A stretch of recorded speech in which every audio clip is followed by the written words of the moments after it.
It's The a great nitty-gritty. day. Very, very good day. Hi, Shawn. Hey, Dave. Uh, Welcome to How to Be Friends with Dave and Shawn. Um, Poor Shawn is sick.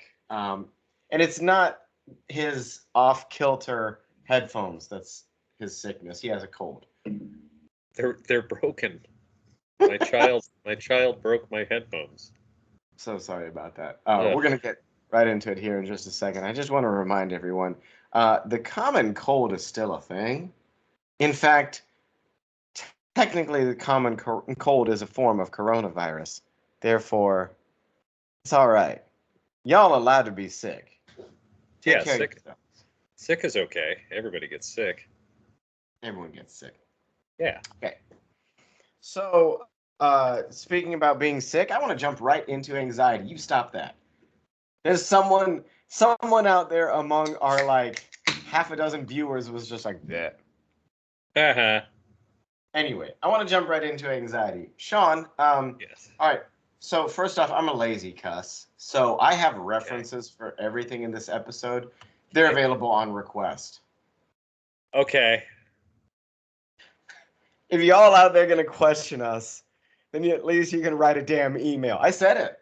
Yeah, put it in, add a comment. I would like to see the reference material for this, and we will update it.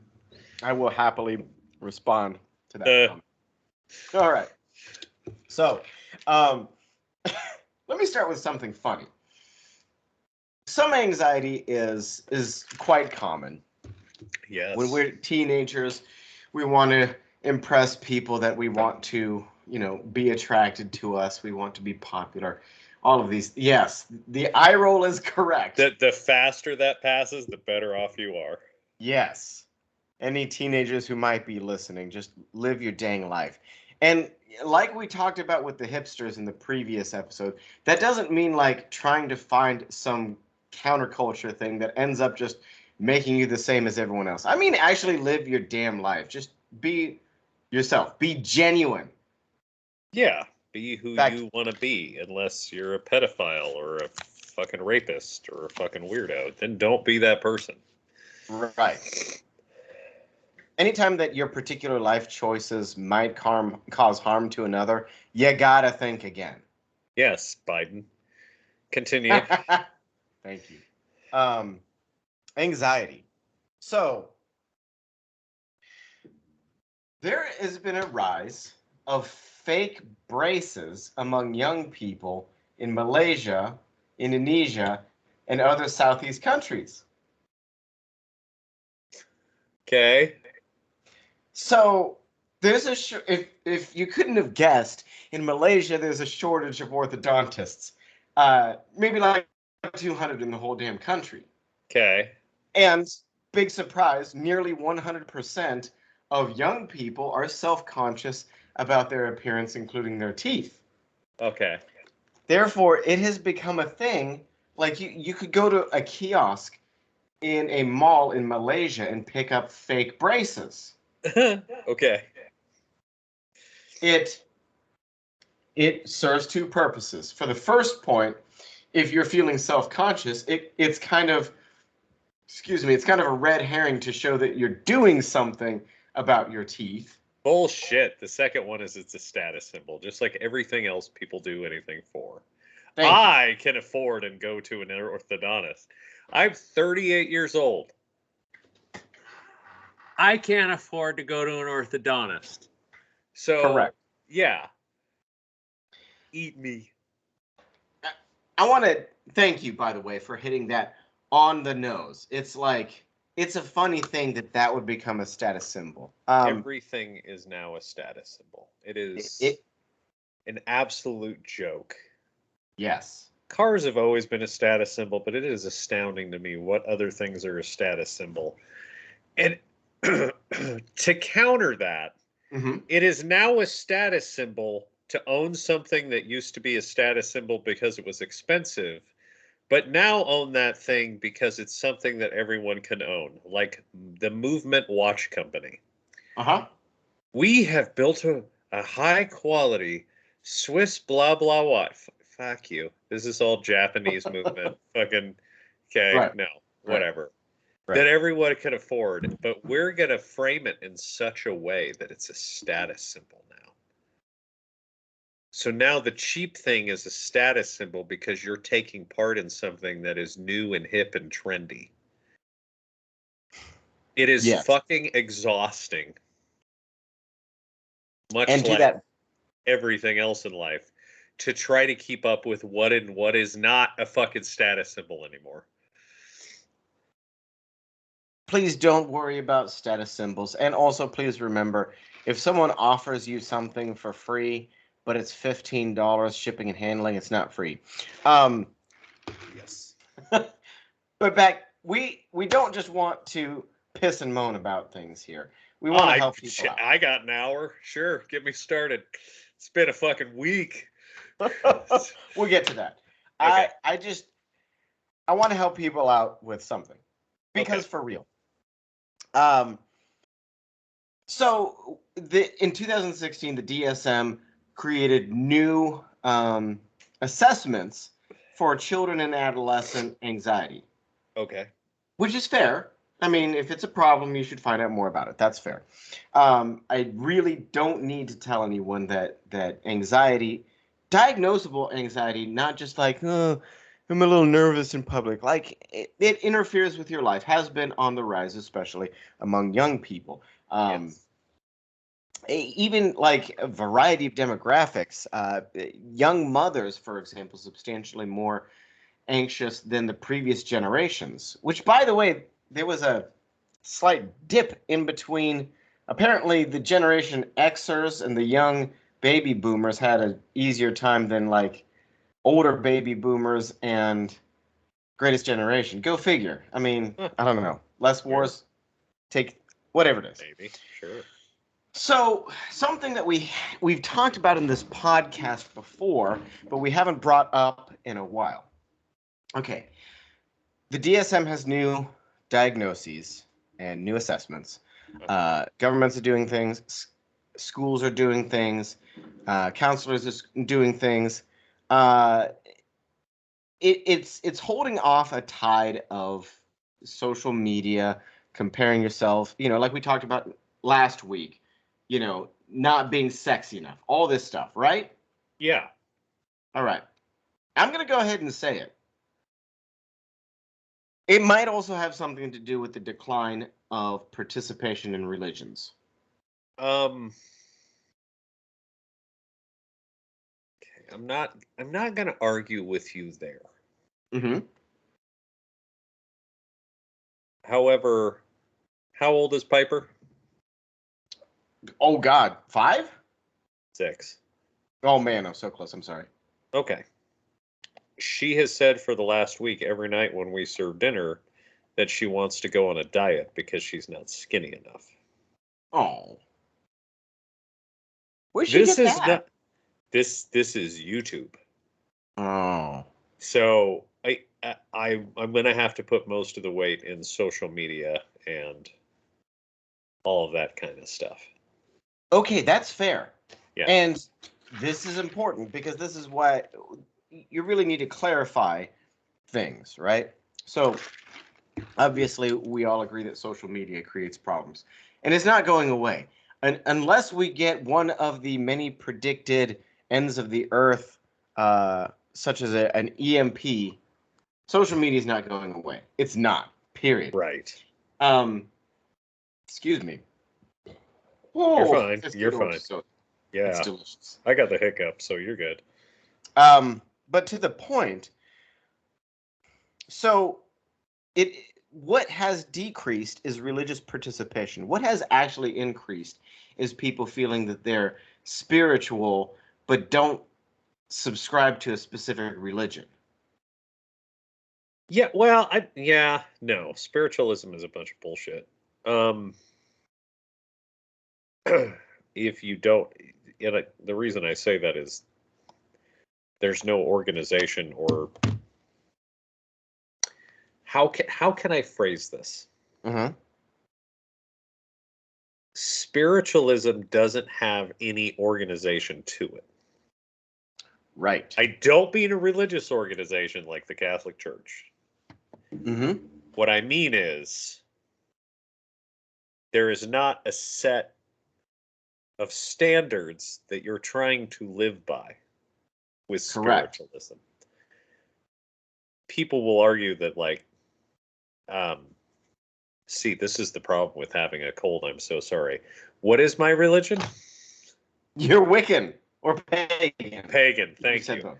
People will argue that paganism Huh? is spiritualism, and that's bullshit because we have a set of standards that we're supposed to live our life by. Mm-hmm. Spiritualism is for people who look up at the stars and blame their attitude based off of the date that they were born. Mm-hmm. So, yeah, I completely agree with you. Spiritualism is horseshit and does not offer any guidance to you or your loved ones in life whatsoever, other than what I put out the universe is going to come back to me. Yeah. Right. And thank you. This is why I love your opinion on things, because, of course, I come from a very structured religion. You had to build the structure in your faith system because you understand intrinsically that. Uh-oh, did you just freeze? Oh, no, you No, weren't moving. no, I'm good. I'm listening. You're good. You understand intrinsically that without a foundation, a set of rules, and a structure to things, then you're not challenging yourself at all. It's really important for young people to understand this is not just faith, but this is life in general. We, starting as children, we've talked about this a little bit before, but starting as children, we challenge our rule structures around us to find our boundaries and find ways to grow and learn, to find out Yes. how to function in a society. And then we get our ass Now, beat, and then we come back a few steps, then we try it again. We get our ass beat. Yeah. right. Religion is a good source of that kind of structure for adults. Yeah, And when I, unfortunately, yes, right, it is. And I say unfortunately because that is because you people aren't developed enough to regulate your goddamn selves. That's the sad part. hmm You and I need want to be something to clear, fear. right. I'm not endorsing a specific religion here. In looking this up, I found a variety of religions have been proven as psychosocial therapies. They work. I've found, so if you're going to think of something as a method to treat something, you also have to consider the contraindications. And the contraindications are that when a person has a quote unquote struggle, this is what the literature I was reading said, with their particular faith, then it can produce anxiety, depression, a variety of problems. So, Yes, as was seen in the gay and trans and I'm not a straight person community forever trying to follow any tenet of Catholicism or Christianity. right, right. That's going to create a lot of fucking anxiety. And I'm So, cursing a lot on this episode, forgive me.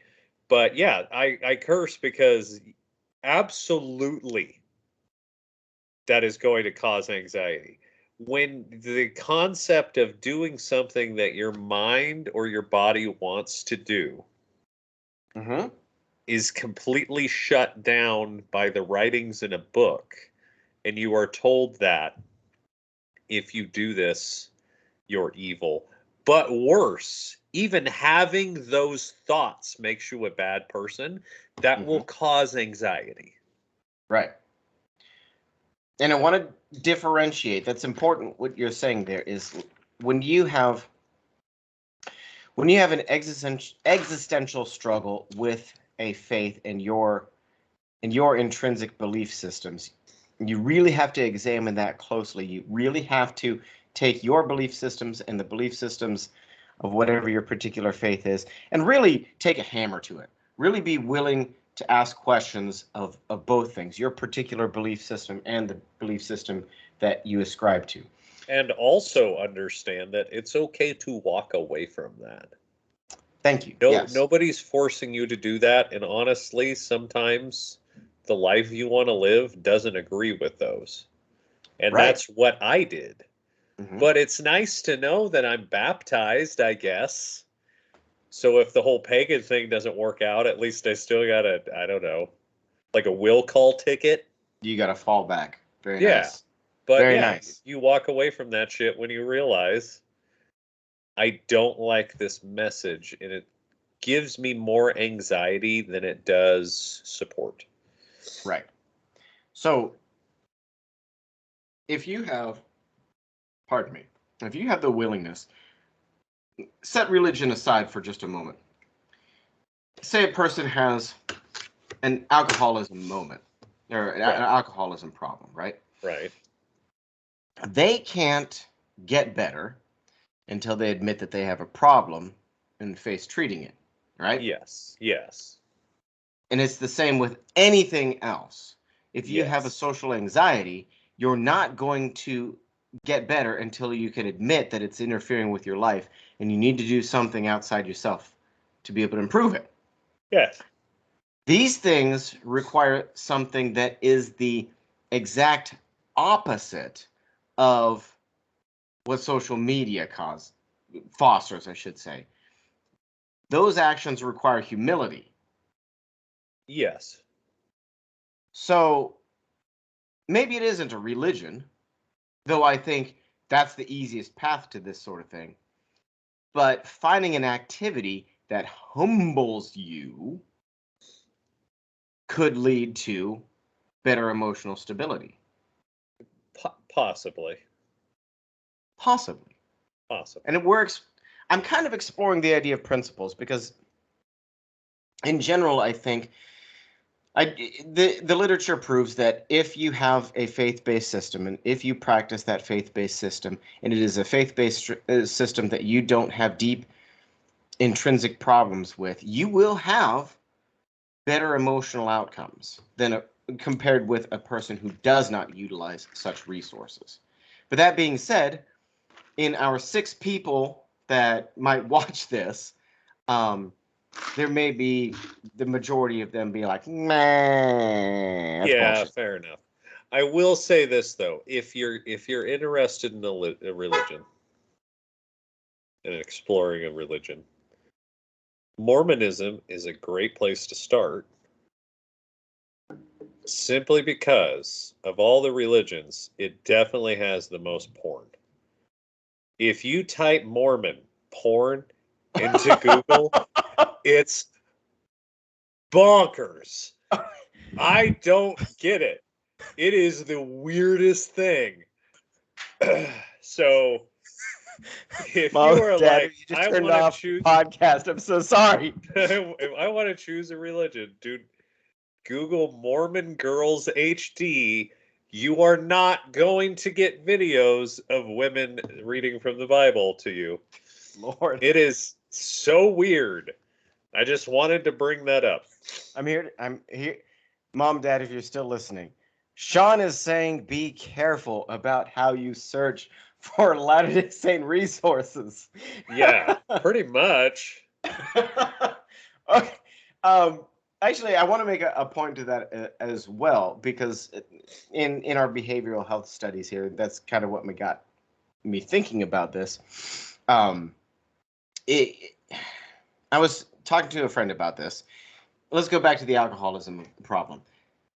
If you have an alcohol problem, right? Yes. And you are actually humble enough to you're humble enough to recognize early that you have a problem before it substantially interferes with your life, it's difficult to justify getting your insurance to pay for a treatment program.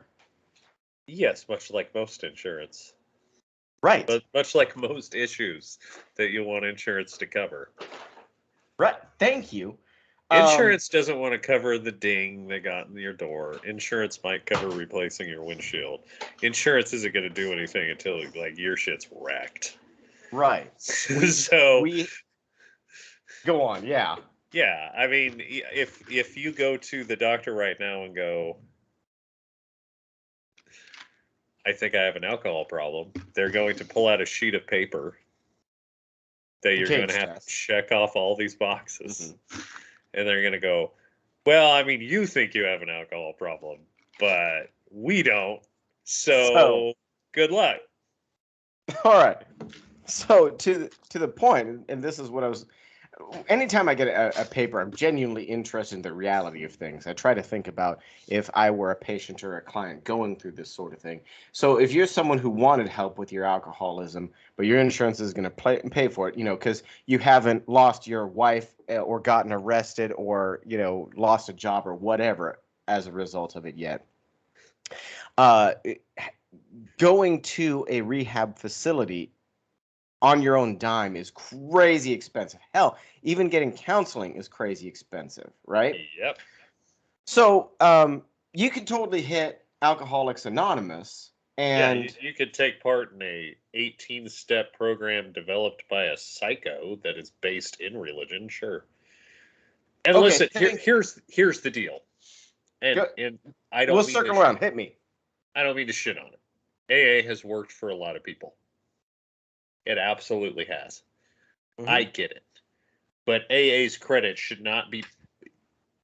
AA's credit is simply because you have a group of people supporting you. Yes. And you are meeting on a regular basis. Mm-hmm. It is not that ass-backwards step program that they follow. Mm-hmm. Yes. Okay? Yeah. So... I'm just saying that. If you went to AA and you've had success with it, I applaud you, and AA is there for you. But this step program that it's based off of, if you break it down, is a load of horse shit. You got results because you went to a group of other people having problems as you, and you shared your problems with them, and you emotionally supported through it. You didn't need the steps that they use. You just needed a group of people who emotionally support each other. Yes. Connectivity is real, and to that point, that's part of why we do this podcast. We talked about suicide prevention. When there's an isolation of a person, a lack of connection, it greatly increases suicidality. If you're connected with people while you're struggling with something, you're going to be much more successful than trying to do it on your own. And thank you for hitting on it. So say that you're the sort of person that says, okay, I want to do like a 12-step program. I want to do people that I know I share values with, and so I want to do this via my religious organization. Most religious organizations have support programs such as that. I compared two that were basically exactly the same. I'm not going to mention the specific religions. I'm just going to say this. One, they're both based on the 12-step program with Christ at the center. One of them, right? Okay. One of them, totally available for free.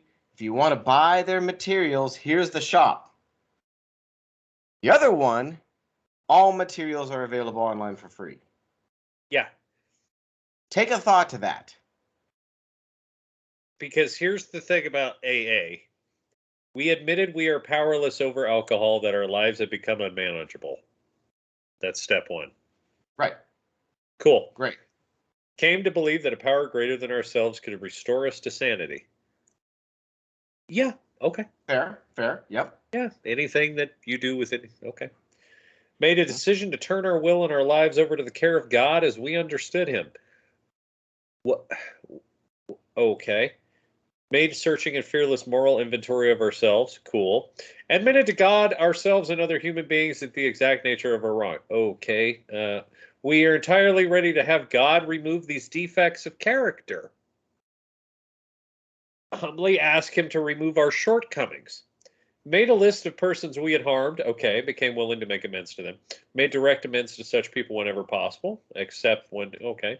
Continue to take personal inventory, yeah. Sought through prayer and meditation to improve our conscious contact with God, as we understood him, praying only for knowledge of his will for us and the power to carry that out. Step 12. Having a spiritual awakening as the result of these steps, we tried to carry this message to alcoholics and practice these principles in our affairs. So yes, this is my problem with Alcoholics Anonymous. Go on. It is thinly veiled indoctrination bullshit. Alcoholics Anonymous is slowly indoctrinating you into a religion. I think that's horseshit. Because if you have an alcohol problem, you should get help for your alcohol problem. It shouldn't come with the trade up, by the way, enjoy this rosary. No, that's horseshit. That's why I don't like things like Alcoholics Anonymous. Now, if I openly choose to become part of a religion, absolutely. Sure. Absolutely. Sure. But I am at my lowest point in life. Mm-hmm. I've gotten my third DUI. Mm-hmm. I've lost my job. My wife has left me. I need help for my alcohol problem. We're here to give you that help. But by the way, we also need you to fucking drink this Kool-Aid too. And I think that's horseshit. Any good therapy worth its salt should focus first on fixing the person. And some 12-step programs genuinely focus on that first. And I'm also going to point out the full circle about this as well. If you need that, we're not pooping on that either. No, if that's not what at works for you, there's a lot of people, for example, I was surprised to hear my classmates, for example, very surprised at how high the recidivism rate was for drug offenders, for hard drug offenders, right? Yeah. Yeah, they were surprised by that? That's the thing. Recidivism of crime, period, is extremely high. And the reality is that most of the people who turn their lives around are generally the people who find God while they're in jail. Yes, fair enough. So now, here's the thing I won't argue with. AA also has 12 traditions. You can look them up. They're great. Uh-huh. Okay. But my argument is, and I'm not arguing against what you're saying, that religion is, extremely helpful in that regard. Uh-huh. Don't fucking try to trick people into it. Be genuine. Yeah. Because it's your only option. Because your only other options, insurance isn't going to cover. Because if I go to my doctor right now with an alcohol problem and my insurance covers it, I can guarantee you God won't be involved. Right? Nope. That's fair. Yep. Yeah. I don't think Blue Cross Blue Shield or whoever my Medicare provider is going to be like, okay, so you're going to come and speak with a counselor. We're going to talk about the detriments of alcohol and how it's hard on your body. And also here's a book of Psalms. No. However, like I said, if AA worked for you, I'm very happy for you, but it is completely based in the fact that it is a support group. Mm-hmm. We're going to move to some fun stuff. Let's do that, because now I'm angry at AA. We're going to bring it full circle just for the Dianetics bullshit. L. Ron Hubbard. To the point. So if you're struggling with anxiety or anything else, because I feel like this podcast is one of those where we're trying to do some good in the world. Start by considering whether or not your resistance to trying something different is as important as feeling better. Yeah. Very simple. Very simple. It's very simple. Don't assume the same that reason you have people things... are overweight. Don't exercise because they can feel better, but exercise is a lot of work. Yes. Don't assume that you've got everything figured out. No. All right. Fun stuff. I kind of want to cook your brain a little bit. For those of... I think most people listening at this point probably know that, of course, Shawn is a wonderful mechanic, and I kind of want to, as per usual, I want to blindside him with stuff. Ugh. Okay. See what he thinks about this.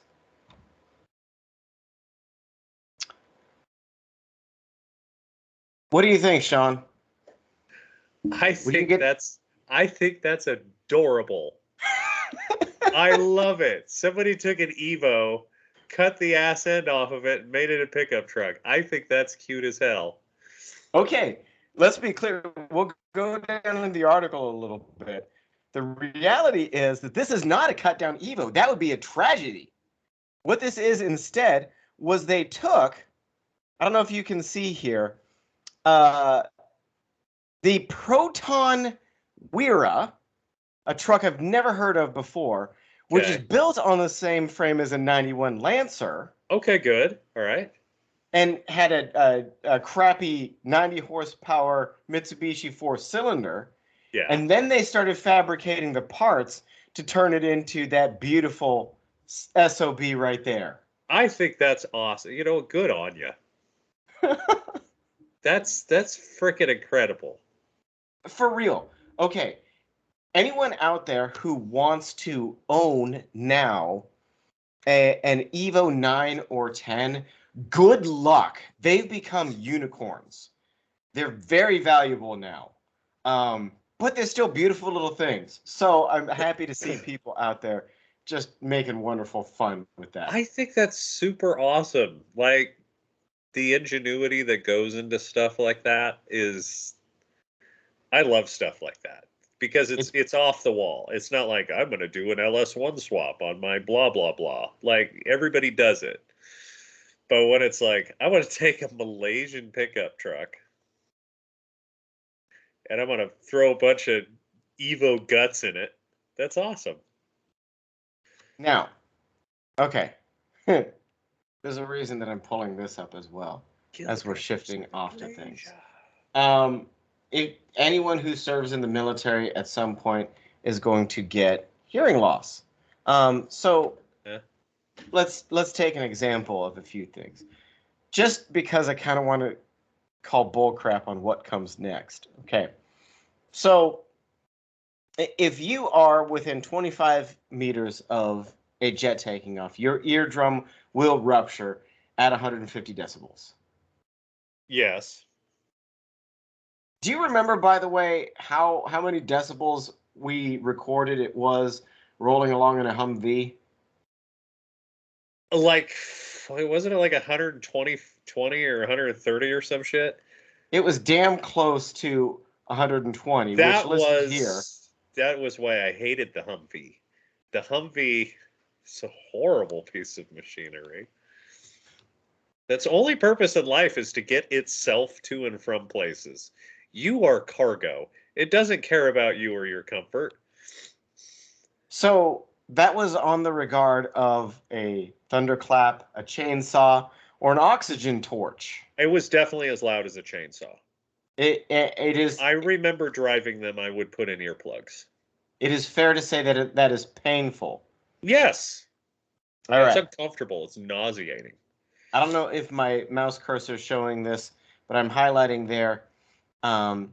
32 times as loud as 70 decibels. So I'm bringing this all up because it's not like a percent ratio. It's multiplicative. Yes, it is. So, we go down to 70, and then we're talking about, okay, when a car drives by you on the highway, it's kind of loud. Yeah. So, I like this, by the way, if you're reading that. Arbitrary base of comparison. Upper 70s are annoyingly loud to some people. I like how 50 is a quiet suburb conversation at home. Because most of the conversations that occur in my home are well above 50 decibels. Yeah, no kidding. All right, let me get to the point. In case you guys hadn't heard, there is apparently a record that shouldn't exist, but it does. I don't want to allow to receive notifications. I like the bride and the Scott and the body paint. That's cute. Yeah. Body paint. That's great. Who has the biggest fart in the world, Shawn? Allegedly. I thought it was like the guy from like sustaining a fart for the loudest fart was May 1972, made by Alan Meschitz. Come on. That is BS. Okay. 194 decibels. For comparison, 194 decibels. Okay. Now, in In researching order this, for his butt yes, to reach 194 decibels, he would have damaged something. yes, soft tissue damage, easy. Yes. I want to be clear. In researching this little factoid, I did find that there were other people on record with a decibel rating of about 112 decibels. I genuinely believe you could fart as loud as a Humvee.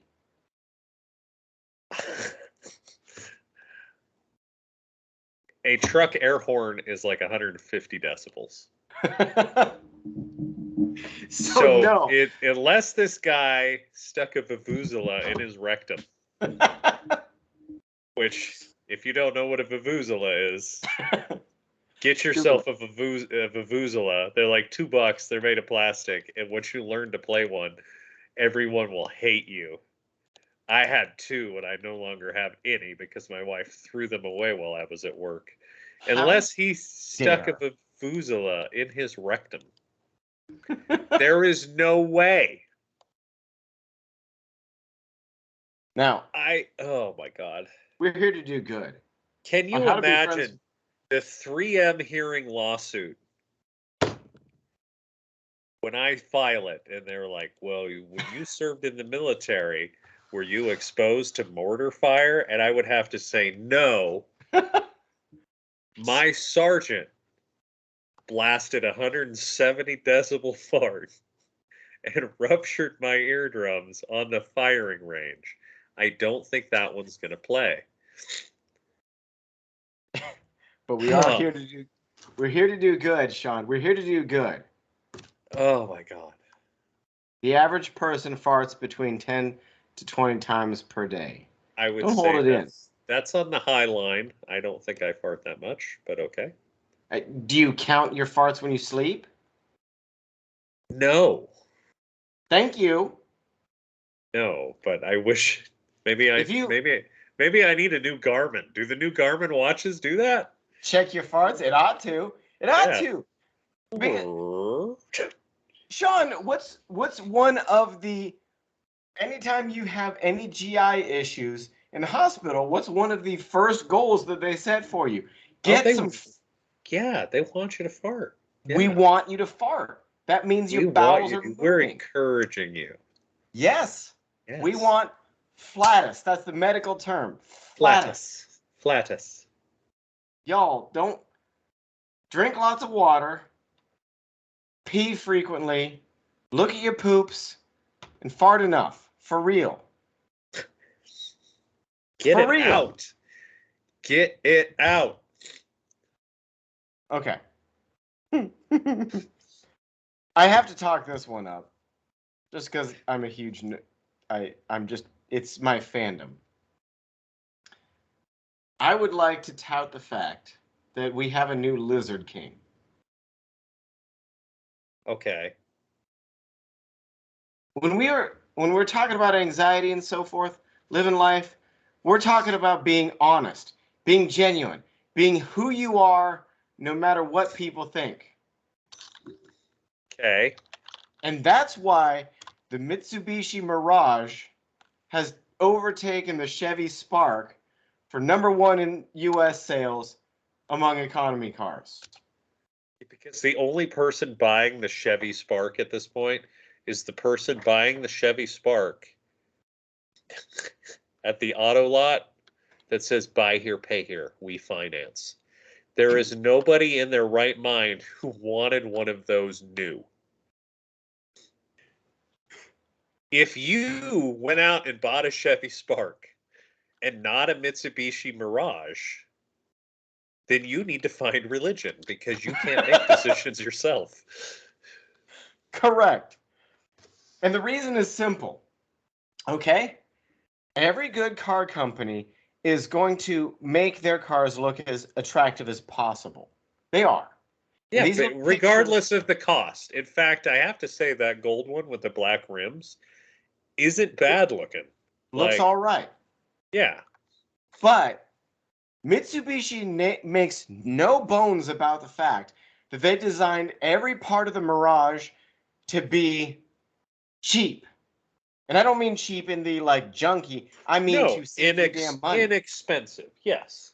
Whereas Chevy's out there being like, we give you headroom and luxuries in our beautiful economy car. No, it's garbage to drive. I've driven No, both. no, that Chevy would in any way believe that the Chevy Cruze is anything other than a platform to get to work slightly above moped. Yeah, Right. dude, it is. It's, no one looks that happy stepping out of a Chevy Spark. No one. No, the Chevy Spark is the car you see in the parking lot being driven by the guy who teaches fifth period history at your Correct. local high school. Like, it is a Correct. car that exists because people need a car.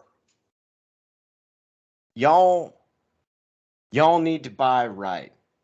And I'm glad to see that little champion with only 3 cylinders in it is finally getting some love. Yes, like, let's be honest. Like, the Mitsubishi, the Mirage, is the Adam Warlock of cars. Go on. Marvel reference. Thank you. Okay, so Adam Warlock, a hero, Uh-huh. a resistant hero, though, doesn't want to ever be a hero, Right? right? He simply is always finding himself in the middle of shit and has to do his thing, but doesn't want to do it, Right. right? Dies, comes back. Fuck! Like, that's the Mitsubishi Mirage. It's like, I'm a car. And people are like, yeah, you're a car. We'll use you as a car. And it's like, fuck, I guess. Like, it's nothing special. It doesn't want to do anything, but it still does it. What? 100%. 100% accurate. There's a reason that the Mirage gets the worst ratings among car. We've mentioned this before. Among car reviewers, the worst ratings of any car on the road. Because period. it's a piece of shit. It is.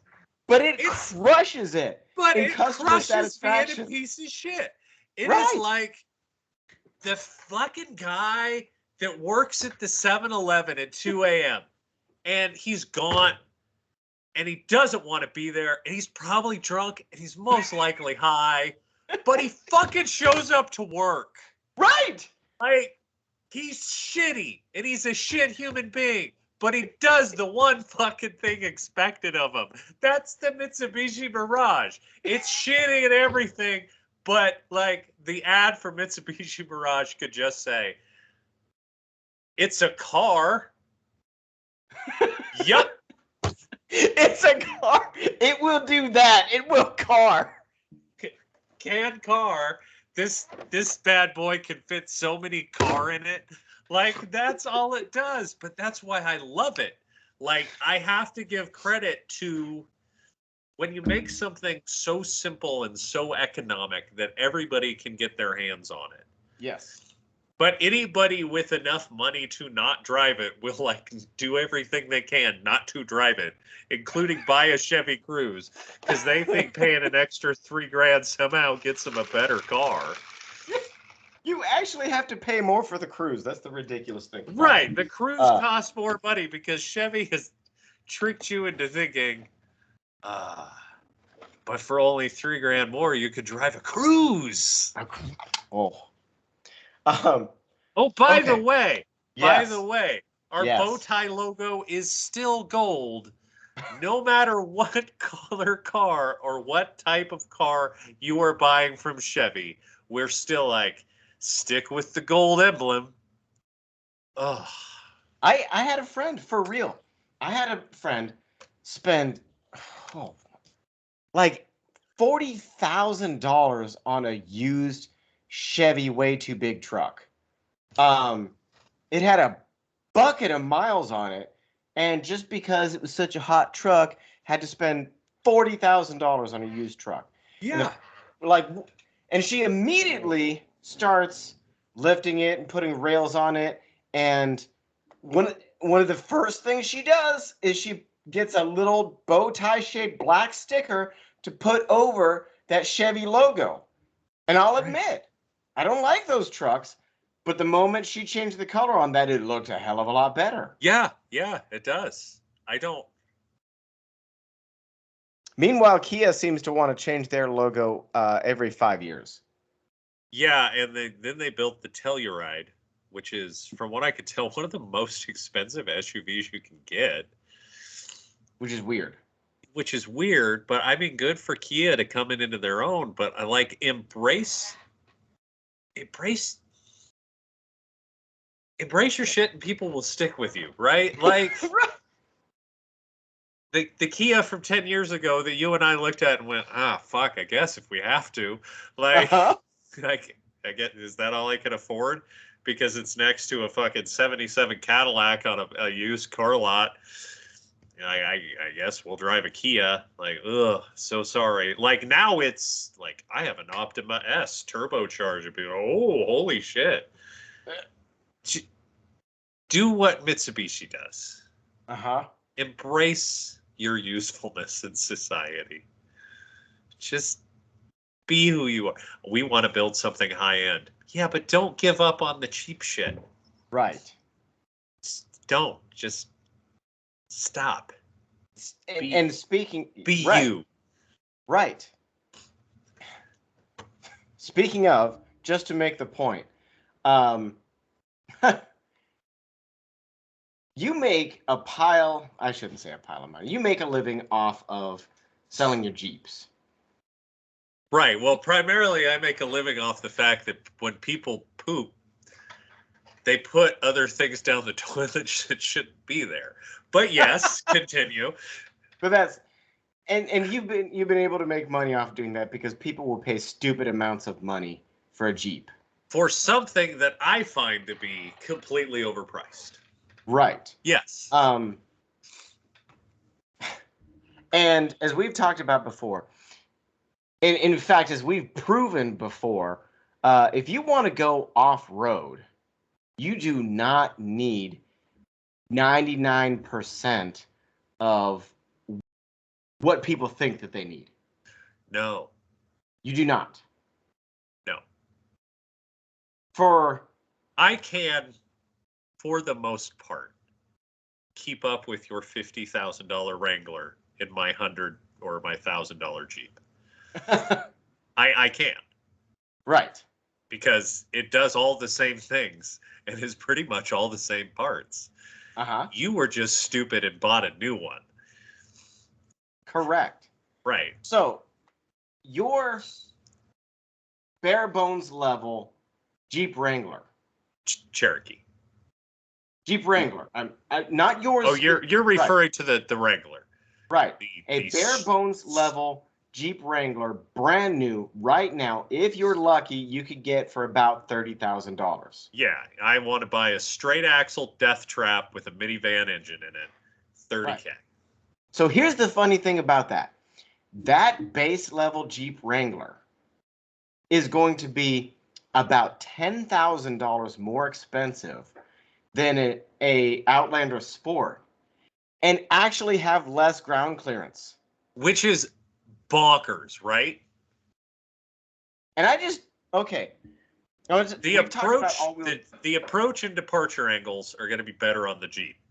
But the fact that the lowest point we care about on ground clearance is lower on a base model Jeep is bonkers. Not by nothing either. I mean, it's not like your Outlander Sport will give you a generous 8.5 inches of ground clearance. It'll get you over some good stuff. Your baseline Wranglers is like 7.3 inches of ground clearance. It's a substantial difference. You have to get a Rubicon with bigger tires and the lift. and all the stupid shit. And then the rest of us will just aim for the rock and drive over it with our tire and go on our way and save 30 grand. Thank you. Yes. Now, to that point, I do also want to say there's a weird thing going on in Mitsubishi's all-wheel drive systems. Okay, my all-wheel drive system on my Outlander, yes, is different than what's in the Eclipse Cross and the Outlander Sport. They do not have a lock mode, right? Right. And it makes those other ones a little choppy on sand, a little problematic on sand.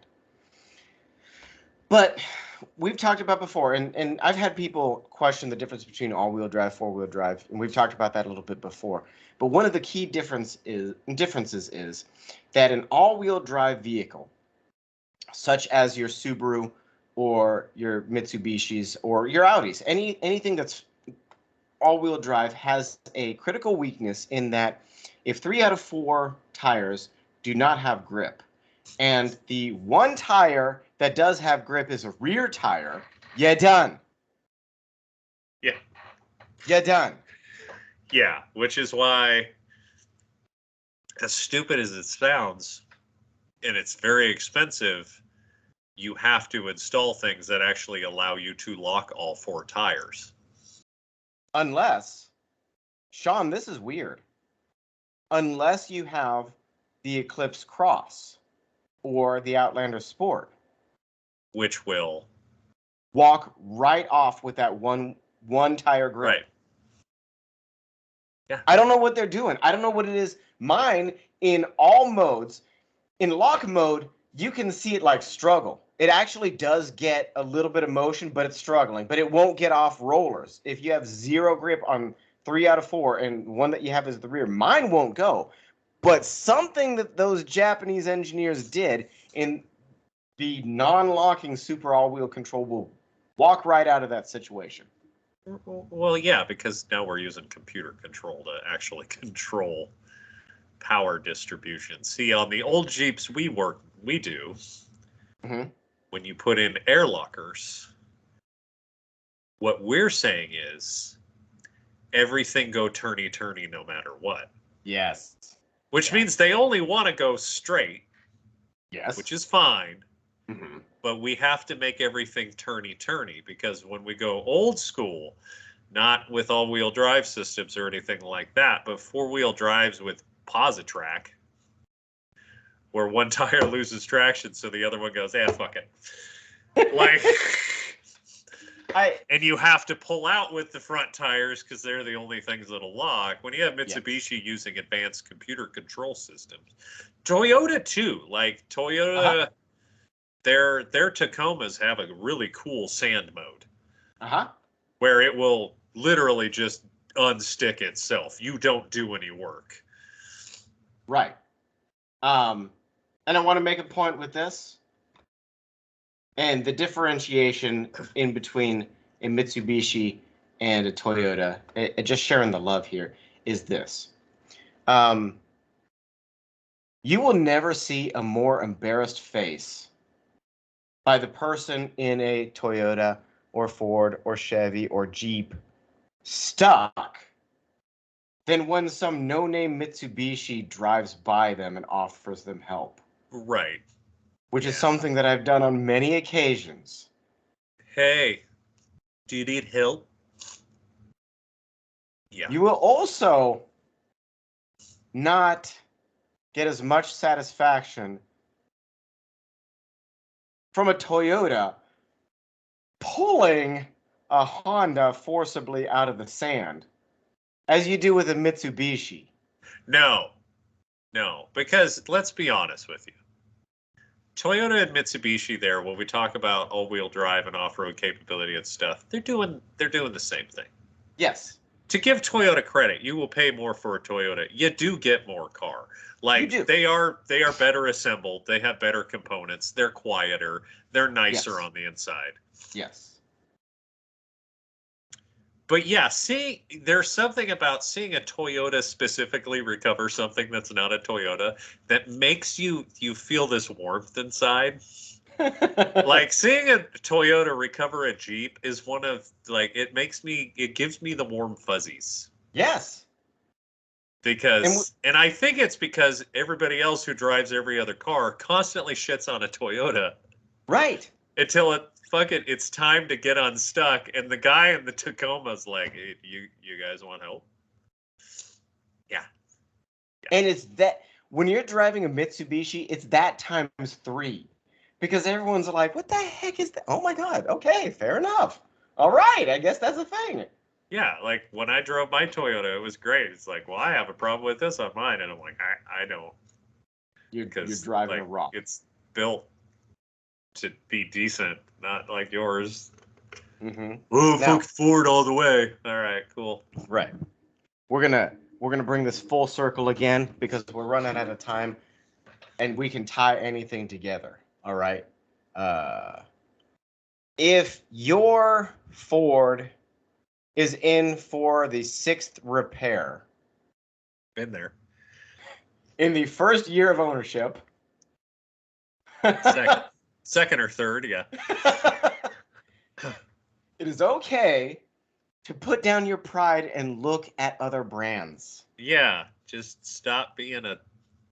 If you have a sticker on your back window of Calvin peeing on something, you should really open your mind to new ideas. Sometimes in life, we can be that Ford. Sometimes we're into our 6th breakdown in nursing school, for example. And it's okay to admit at that point that we need to look into new compensatory measures. Think of it like a different mechanic. Think of it like a different repair. It is okay to admit that you need to do something different if you just keep breaking down. Or just do what I do. Just keep breaking down and throwing parts at it. Just. I need to get you another cigar. Shawn, thank you for taking the time, brother. No, thank you, buddy. You have yourself an amazing night. You too. I'm going to go get some food. Go pee. Go pee too, yes. I know you're gonna. Good night. Bye.